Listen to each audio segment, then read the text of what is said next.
Irmãos, me proponho hoje a pregar um duro sermão sobre os nossos filhos. Eu sei que alguns aqui já têm filhos em idade avançada, mas terão netos. Alguns, com toda a segurança, ainda serão pais.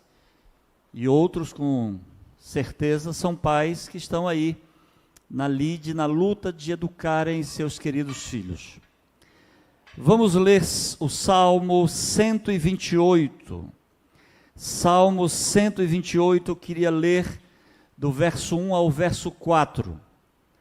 Salmo 128, verso 1 ao verso 4, diz assim: Bem-aventurado aquele que teme ao Senhor e anda nos seus caminhos. Do trabalho de tuas mãos comerás, feliz serás e tudo te irá bem. Tua esposa no interior da tua casa será como a videira frutífera.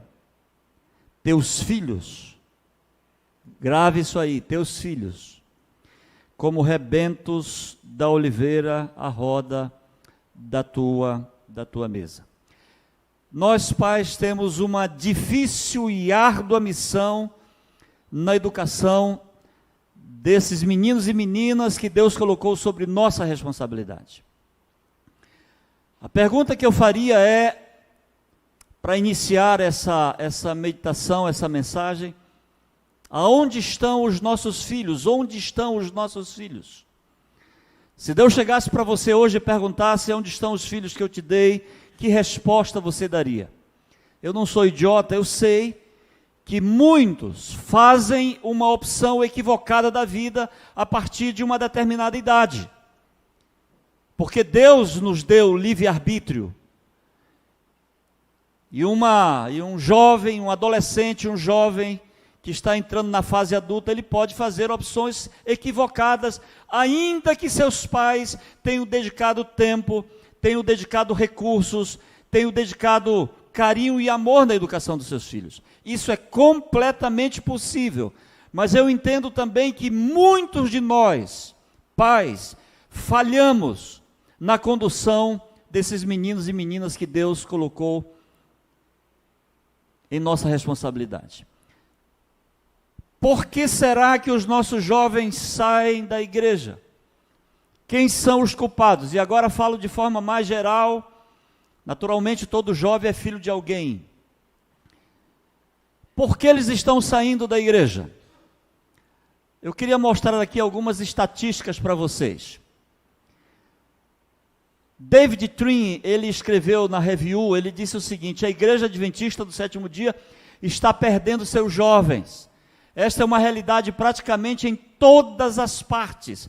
Eu coloquei aqui, é grifo meu, em todas as igrejas. Ainda que, por certo, é real em países economicamente avançados e com culturas seculares e pós-modernas, ou pós-religiosas, mas é um fato em todas as partes, nossos filhos estão abandonando as igrejas. E eu digo assim, como ênfase de que aonde há muito dinheiro, aonde há modernidade, aonde há uma cultura pós-moderna, geralmente, irmãos, há muita apostasia. Eu sempre digo que dinheiro faz muito mal, cultura às vezes faz muito mal, é uma coisa extremamente boa, mas pode prejudicar muito a educação dos nossos filhos. Eu gostaria que vocês atentassem aqui para os advérbios. Isso aqui é um texto de Ellen White, há mais de 100 anos ela escreveu isso.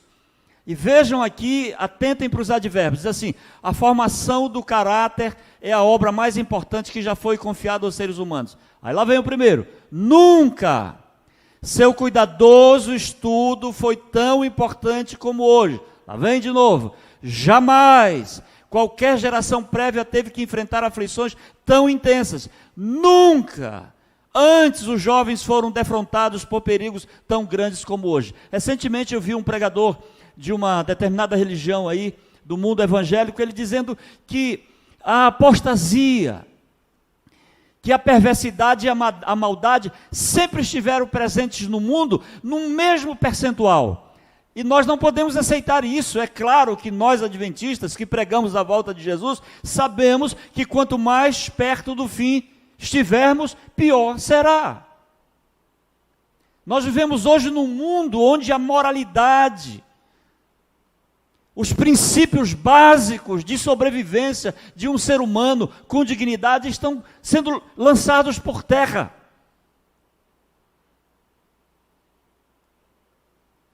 E além de serem lançados por terra, essa coisa prospera. E nós estamos sendo sufocados, abafados, encastelados, aprisionados por esse contexto maldito. Então, se ela escreveu isso há 100 anos, há mais de 100 anos, o que ela diria dos tempos em que nós estamos vivendo? Vejam, 47% saem da igreja entre os 18 e 29 anos. 47% dos nossos jovens. 29% entre os 30 e 39 e apenas 14% a partir dos 40 anos de idade, 14%. Então não é de admirar de que nós deveríamos nos preocupar profundamente com esse tema. A igreja deveria se preocupar com isso. E na visão pastoral, a gente tem uma nítida percepção de que é exatamente isso que acontece. Tanto é que em alguns lugares já do Brasil e em grande parte do mundo em que nós vivemos, a igreja está envelhecendo, nós não temos jovens. Onde estão os jovens da nossa igreja? A igreja americana está velha, os jovens não estão mais presentes. E é interessante que a fuga dos jovens tem a ver com essa frouxidão dos princípios, que não só os pais estão praticando, mas os líderes da igreja, os pastores da mesma forma. Então, de quem é a culpa? Eu queria fazer uma análise e colocar a carapuça na cabeça de todo mundo aqui. É do pai? É da mãe? É do pastor? Ou é do jovem? Para começar, eu diria que todo mundo tem culpa no cartório. Está todo mundo encrencado. E eu vou aqui fazer uma rápida análise. Vamos falar um pouquinho. Eu preferi começar pelo pastor, para que ninguém diga que eu estou fugindo da minha responsabilidade como pastor na condução dos jovens da minha igreja. Então vamos falar um pouquinho sobre o pastor aqui. Vejam, uma pesquisa foi feita entre os jovens, isso está aí nessa revista adventista, e uma pergunta foi feita para eles: vem cá, o que mais você se interessa na vida de um pastor? 85% dos jovens disseram que esperam de um pastor um sermão relevante. Sermão relevante aqui não tem nada a ver com a voz do pastor, com o biotipo do pastor, com a cultura do pastor. O que os jovens querem é que os pastores preguem verdades. E nós, pastores, estamos nos acovardando diante de alguns temas. É bem verdade que até a própria igreja agora recomenda que sejamos extremamente prudentes com relação a alguns temas, porque senão você pode sair da igreja para a cadeia, se você falar algumas verdades. Mas, irmãos, muitos de nós, pastores, estamos fugindo da responsabilidade de alimentar a igreja, de dizer a verdade à igreja, ainda que doa na igreja. A gente não pode se acovardar. De vez em quando eu me lembro dos grandes evangelismos que fizemos aqui no Maranhão, de vez em quando aparecia alguém falando assim: pastor, não é melhor, cuidado, porque falar sobre esse tema, isso pode gerar um desconforto. Irmãos, olha, deixa eu dizer uma coisa, já faz muitos anos que eu não cumprimento ninguém na saída da igreja quando eu prego os sermões, porque realmente não me interessa saber o que a pessoa pensa do meu sermão, não me interessa. Quando eu saio de uma igreja e os irmãos dizem assim: ai pastor, que sermão legal, eu saio arrasado. Eu quero que você saia perturbado, eu quero que você saia incomodado, eu quero que você saia com raiva de mim. Eu não vim aqui para agradar ninguém, nem a mim mesmo. E tem alguns que se enchem de ego e ficam ali querendo recompensa. E aí, o que é que você achou do sermão? Isso para mim é o menos relevante. Eu quero que você saia daqui com ódio de mim. Esse pastor me incomodou. Aleluia. Que o Espírito Santo rebente você. A segunda coisa que os jovens responderam tem a ver com a personalidade do pastor. E a personalidade aqui, ninguém está tratando se o pastor é fleumático, melancólico, colérico, sanguíneo, não é isso. O jovem quer saber se o pastor tem coragem de fazer confrontamentos com ele. Se tem coragem de confrontá-lo e dizer para ele, você está errado. Esse aqui não é o caminho. É nesse sentido. Se o pastor tem coragem de falar nesses assuntos. Pediram para eu falar aos jovens de uma grande igreja lá em São Paulo. E quando eu cheguei, a diretora dos jovens me procurou e disse assim, pastor, qual é o tema que você vai abordar? Eu digo, você tem algum tema que você queira que eu aborde? Até achei que ela poderia ter conversado antes, mas ali na porta e tal. Ela me pediu, fale para os jovens. Quando eu cheguei lá, ela me abordou. Pastor, qual é o tema que você vai falar? Qual é o tema que você quer que eu fale? Ela disse assim, pastor, só não fale sobre esse negócio de virgindade. Porque isso aqui é um tema vencido e ultrapassado para nós. Irmãos, eu me levantei naquela tarde, eu falei sobre o quê? Virgindade. Virgindade.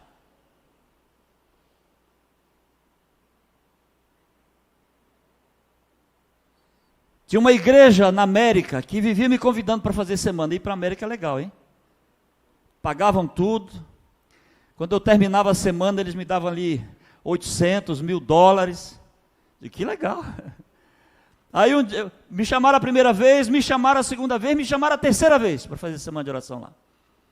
Aí o pastor chegou comigo e disse, pastor, está acontecendo um problema aqui, sério na igreja. Qual é o problema?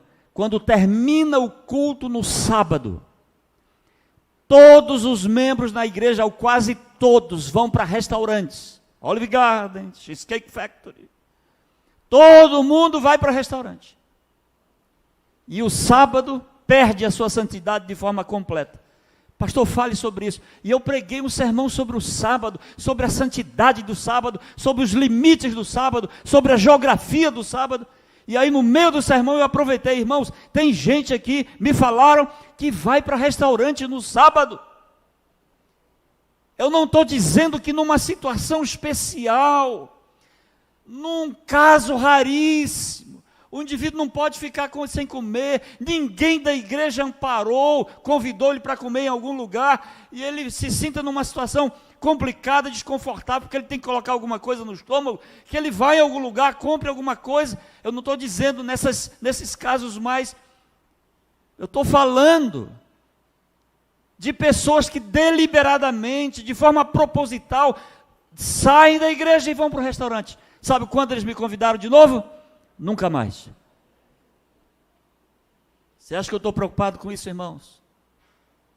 Os jovens querem sermões relevantes e os jovens querem que o pastor tenha personalidade.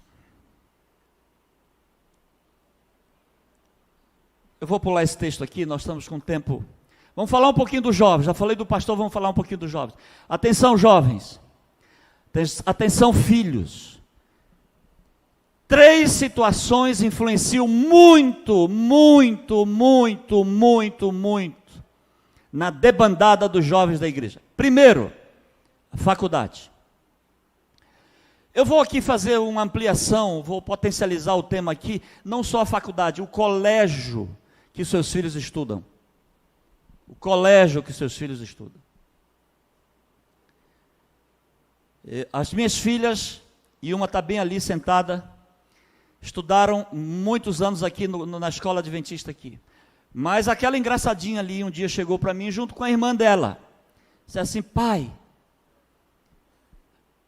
a gente ficou sabendo que tem colégios aí que preparam melhor para o vestibular do que a escola adventista. Já ouviram essa história? Isso é coisa do diabo, hein, irmãos? É coisa do capeta. E a gente queria estudar numa outra escola. Filha, claro, sem problema nenhum. Quando eu morrer, você fala com a sua mãe, mas enquanto eu viver, zero de possibilidade. Zero, zero, zero.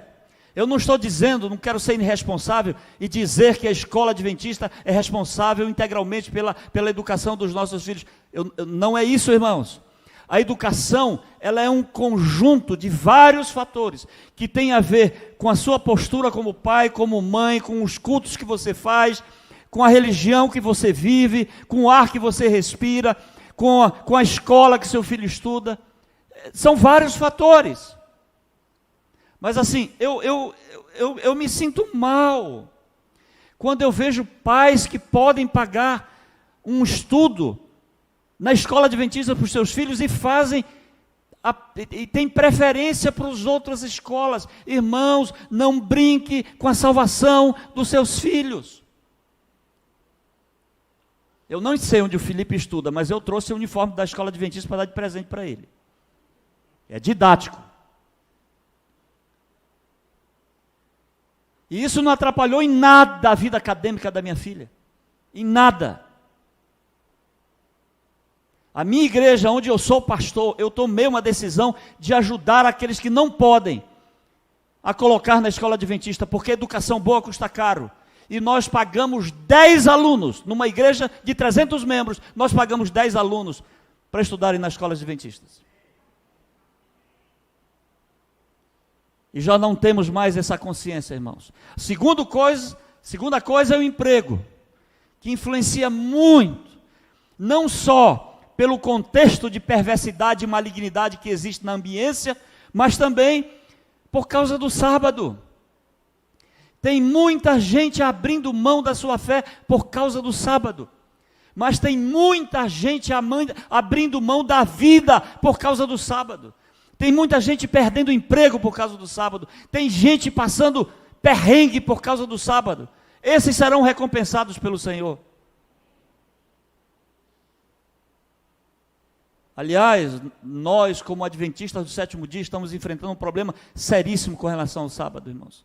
Eu fico triste ao ver a igreja sem limite, sem preocupação com o pôr do sol. Entra aí 8, 9, 10 horas e tal. Eu estava vindo agora de Bauru com a minha outra filha e a minha esposa que está aqui, e deu o horário do pôr do sol. Lá em São Paulo está sendo em torno das 7 horas da noite. Eu digo, vamos fazer a oração aqui, porque eu estava dirigindo, muito engarrafamento, e ela disse, pai, vamos deixar para lá para casa. Eu disse, filha, eu fico tão mal quando eu inicio o sábado, e eu não, pelo menos não oro para receber o santo dia do Senhor. E em terceiro lugar, é que vocês talvez não estejam vendo aí, dá para ver? Mas tem aí? Ok, obrigado. Em terceiro lugar, a debandada dos jovens tem a ver com o casamento. Irmãos, olhem aqui, atenção, jovens que estão me ouvindo, e eu sei que toda vez que eu falo sobre esse assunto, tem alguém que namora com um jovem que não é da igreja. Aí você pode dizer assim, você é preconceituoso. A igreja não é preconceituosa, irmãos, não é. Eu vou dar uma prova para vocês que a igreja não é preconceituosa. Eu, pastor adventista, posso batizar 2 irmãos da igreja batista. A igreja me autoriza isso. Eu posso batizar 2 pentecostais, 2 presbiterianos. O que a igreja não autoriza é eu fazer um casamento de 2 jovens, que um é presbiteriano e o outro é católico. A igreja não me recomenda isso. Sabe por quê? Por causa do jugo desigual. As esposas que estão sentadas aqui, cujos maridos não são adventistas, sabem do que eu estou falando. Não, pastor, mas assim, pastor, ele é tão lindo, mas não é crente. Ele é tão rico, mas não é crente. Eu dizia para as minhas filhas, eu quero que vocês casem com um indivíduo rico, lindo e crente. Ela é testemunha disso. Mas se tiverem que escolher uma só, escolham ser crente. Só uma, crente. Deus me deu um genro lindo, está ali. E crente. Ainda não é rico, mas é lindo e crente. Aliás, todo crente é lindo, irmãos. Amém? Todo crente é lindo, maravilhosamente lindo. Então, cuidado.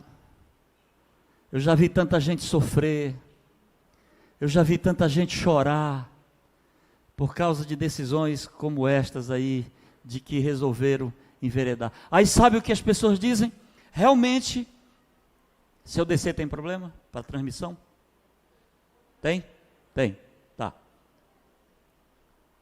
Escutem, sabe o que eu tenho escutado por aí? E realmente é verdade, pastor, não tem homem na igreja, e hoje está faltando mesmo. Isso é um problema sério. Está faltando homem na igreja. Não estou dizendo que não tem, está faltando, está em escassez. Eu tenho uma igreja linda, maravilhosa, com muitos jovens. Tem lá mais de dezenas de meninas, assim, loucas para casar. Mas não tem homem. O que você vai fazer? Dobra o joelho. E vai na parentela. Não foi assim que Abraão fez com o filho? Onde é a nossa parentela, irmãos? Não tem no Casle, ok, vou para a minha parentela. Qual é a parentela? Vai ali na igreja do Casle. A nossa parentela é essa. Vai lá. E lá você encontra, talvez. Sai rondando por aí. E Deus vai te mostrar. Mas não dê esse passo complicado. Muito bem. Estou passando aqui, não está passando. Alguém aí na mídia pode... Não estou conseguindo passar aqui. Ok. Olha aqui isso aqui. Agora vamos falar, ainda continuando falando dos pais. Isso aqui é uma pesquisa, irmãos, que deveria nos levar para casa completamente arrasados. Sabe o que essa pesquisa está dizendo? Com relação aos momentos pessoais de oração,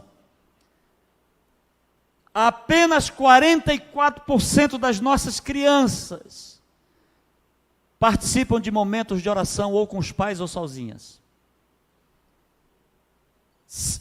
Qual é a diferença aí? 56? 56% estão falhando nesse aspecto.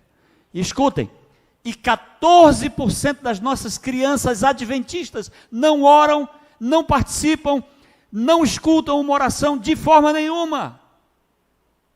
É sério isso? Entre os nossos adolescentes, a coisa é pior. 58% estão deficientes, apenas 42%. Entre os jovens, 49% estão fazendo. Entre os mais velhos, jovens adultos, 64%. E entre outros adultos, 72%. E aonde é, eu vou mostrar para vocês, a irmã Moete fala que a base da educação está nos 3 primeiros anos. Com relação à leitura da Bíblia, aí a tragédia é maior. Apenas 29% das nossas crianças têm contato com algum tipo de leitura da Bíblia. Qual é a diferença aí agora? Que eu não me... 71% estão deficientes, ou nunca leem, ou leem apenas uma vez por mês, ou uma vez por semana.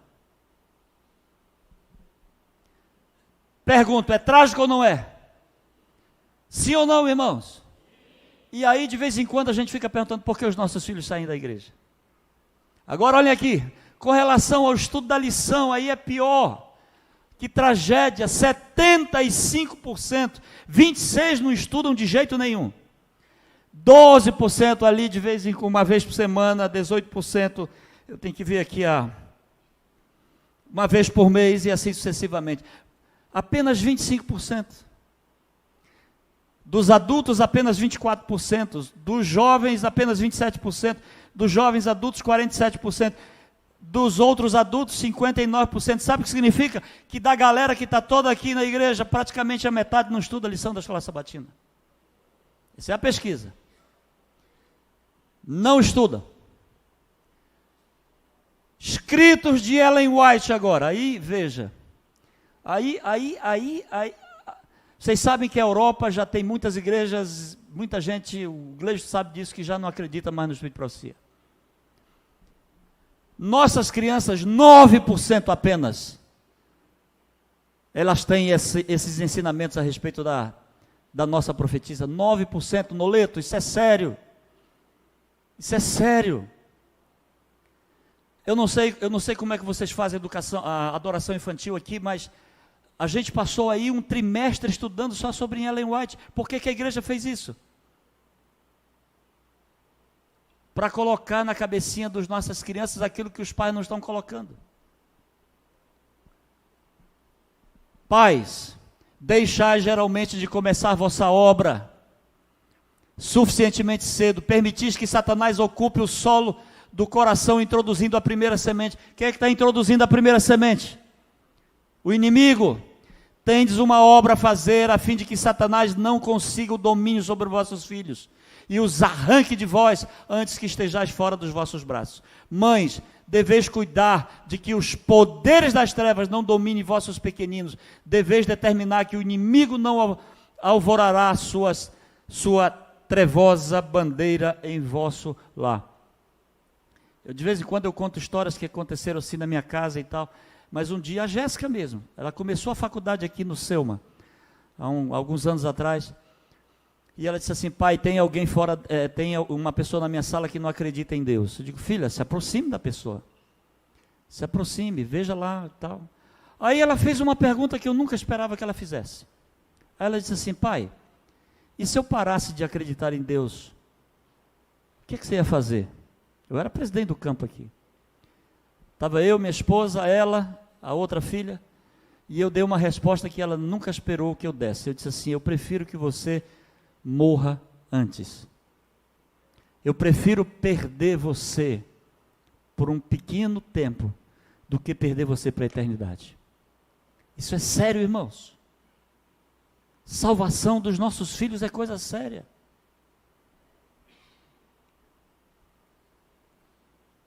Olha aqui. Olha isso aí. De onde é que vem a autoridade dos nossos filhos? 0 a 3 anos, os pais ou aqueles que cuidam. Então, se quem cuida do seu filho é o professor ou a professora da creche, quem tem autoridade sobre eles não é você. É o professorzinho da creche. 4 a 6 anos, pais ou adultos que criam, que cuidam. Então, se você coloca numa escola que não é da igreja, quem tem autoridade sobre o seu filho pode ser o professor. 7 a 10 anos, adultos instituídos socialmente de autoridade. Aqui está o grande problema. É que quando nós não cuidamos aqui, quem tem influência sobre o seu filho é quem socialmente tem autoridade. É por isso que o Neymar tem milhões de seguidores. Esse indivíduo que não tem o mínimo comprometimento com a moral, é ele que o seu filho está seguindo. É por isso que a Anitta domina as redes sociais. Eu estava em Salvador, na Bahia, fazendo uma semana de oração, e um pessoal lá, um monte de gente, logo depois da morte de Michael Jackson, gritando: Michael Jackson é nosso rei, Michael Jackson é nosso rei, e fazendo aquela passeata e tal. Michael Jackson, aquele babaca, que para dormir, tinha medo de dormir sozinho, tinha que tomar Propofol. Se tem médicos aqui, sabem o que eu estou falando. Tomar Propofol, anestésico para dormir. Que estragou a sua vida porque não estava em conformidade. O seu biotipo não era o que ele esperava. Essa é a galera. Então cuidado, porque se você não cuidar dos 0 aos 3, dos 4 aos 6, e aí dos 11 aos 16... é o grupo que ele reconhecer como autoridade. Aí é pior ainda. Vamos lá que eu preciso terminar. Então, quando começa a educação dos seus filhos, eu tenho que terminar 9h20, é isso? Estou aqui imprensado, não sei se eu continuo. Vamos lá, Irmãos, olha, esse cidadão aqui, James Fowler, ele fez uma pesquisa com crianças de 1 até pessoas de 80 anos. O que é que a religião tem a ver com a moralidade? se tem algum link aí, religião e moralidade. E é impressionante o que ele descobriu, vou já falar para vocês. Antes, porém, eu queria recomendar aos pais esse livro aqui, tá? De Paul Blow. Eu comprei esse livro, irmãos, é impressionante. Vejam, pegaram criancinhas novinhas, pegaram uns fantoches, ele conta nesse livro aí, pegaram os fantoches brincando de bola, e teve um fantoche que roubou a bola e saiu correndo, fantoche. Aí pegaram esses fantoches depois e colocaram na frente das crianças, criancinhas novinhas de menos de 1 ano, sabe o que as crianças fizeram? Esmurraram o fantoche que roubou a bola. Aí a gente diz assim, essas criancinhas são inocentes, elas não têm ainda percepção das coisas. De 0 a 3 anos, no pré-estágio determinado, denominado fé indiferenciada, as sementes de confiança, de coragem, esperança e amor fundem-se de forma indiferenciada. E sabe o que significa isso aqui? Que uma mãe que pega uma criancinha recém-nascida, o cheiro do leite, a proximidade e o aconchego da mãe, ela já começa a ter as primeiras percepções de quem é Deus através da mãe. E a irmã White, essa que já ninguém acredita mais, diz assim, vejam, o estudo de James Fowler disse que de 0 a 3 anos é um momento sério para a educação dos filhos. Estou falando aqui de um indivíduo que não é adventista. A irmã White diz assim, o fundamento é posto nos 3 primeiros anos. Aí olha, vem a ciência. Hoje há muitos estudos falando da importância dos primeiros 100 dias da criança. 270 da gestação, 365 mais 305 igual a 1000 dias, os 3 primeiros anos. Dr. José Martins Filho afirma, toda interação entre pais e criança neste período tem repercussão profunda. A afetividade e o vínculo com quem ama a criança é determinante. A falta deste vínculo produz estresse tóxico e outras coisas mais. Eu teria outras coisas para falar das outras faixas etárias, mas não dá tempo. Eu vou terminar. Eu queria dizer para vocês que educação é coisa séria. Mas eu queria mostrar aqui apenas um último texto. Olha aqui, olha isso aqui. Olha isso aqui. Uma criança de 0 a 5 anos já sabe, Deus me ama, eu pequei, Cristo morreu por mim, eu o aceito, eu estou salvo em Jesus. Já tem condição de saber isso, irmãos. Mas eu queria ler um último texto aqui.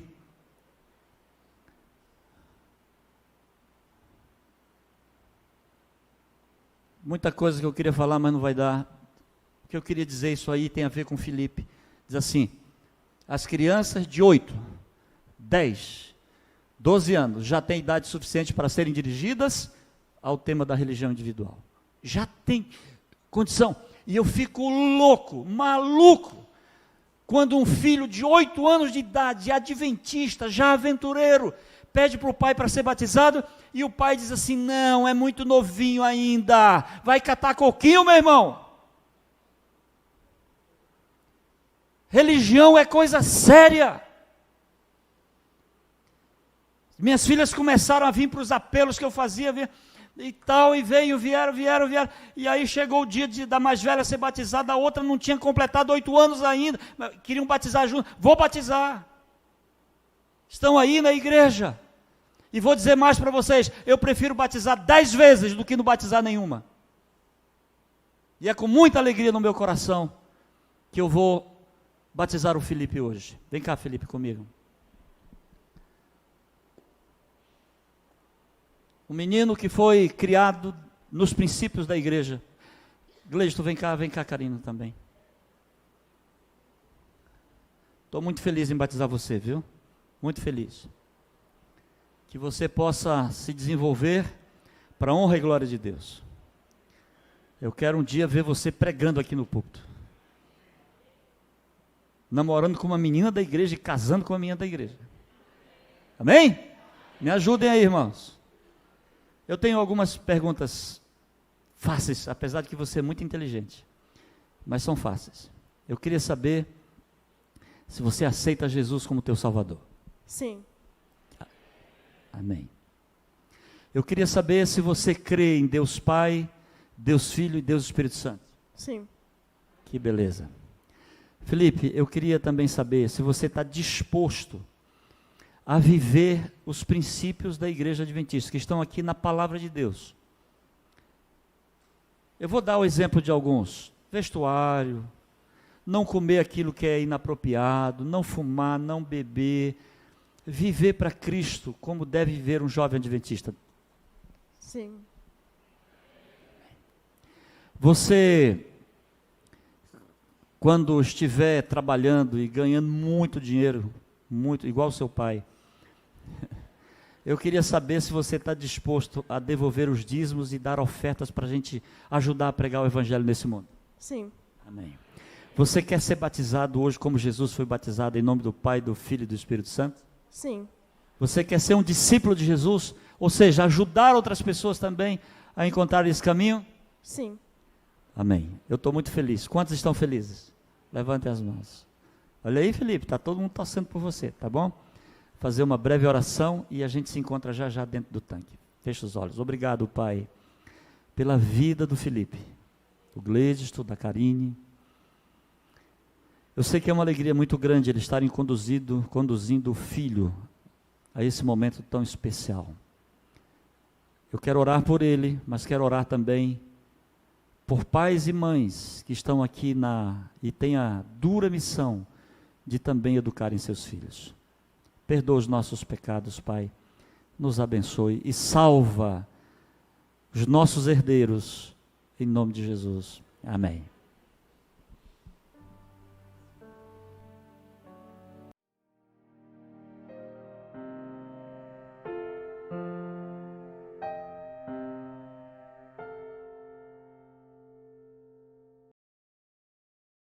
Eu apresentei o Felipe quando ele era criancinha, ele talvez não lembre disso.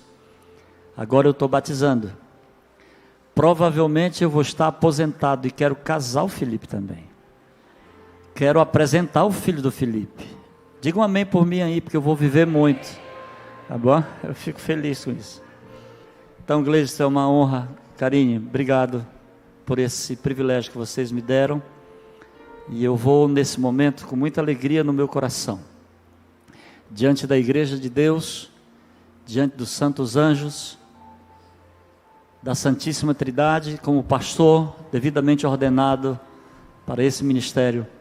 Eu, com alegria no meu coração, te batizo, Felipe, em nome do Pai, em nome do Filho e em nome do Espírito Santo. E a igreja toda diz: amém.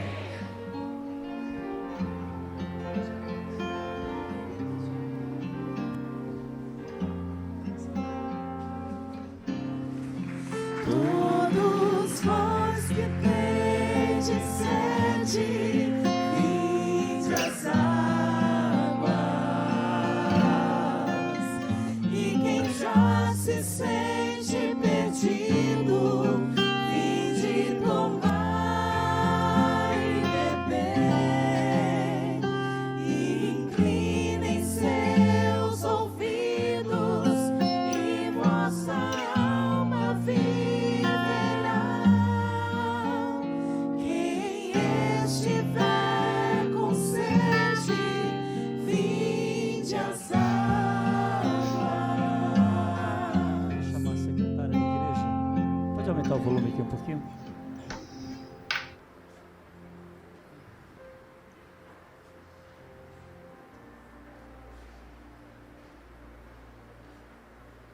A ficha de certificado de batismo.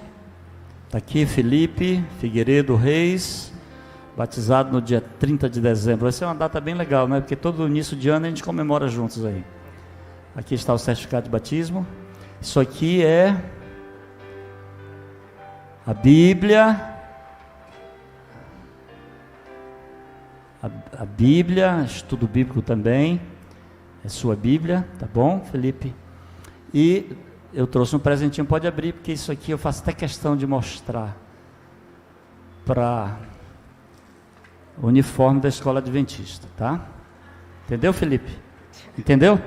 Tu entendeu, né? Tá bom. Que Deus nos abençoe e Deus abençoe a todos, irmãos. Foi um prazer estar com vocês.